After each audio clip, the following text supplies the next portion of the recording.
Hello guys, it's me again, your friendly bike mechanic, Mekaniko Diego. Make sure na naka-follow, like, and share kayo para pa sa marami nating video. Dito nga pala sa video na to, yung binuo ko. Yan. Yung assemble natin kanina lang. Mainit-init pa. Kasama ang pusa. Yan. Papakita ko sa inyo mga parts niya.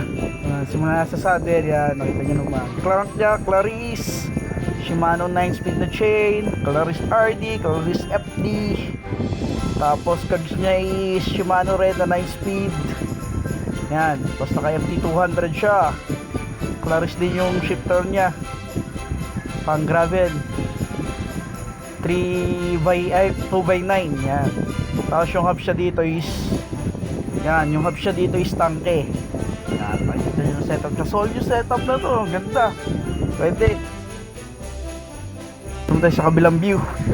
Yan, kung nakikita nyo yun, oh. Bang ganda. Saan ka pa?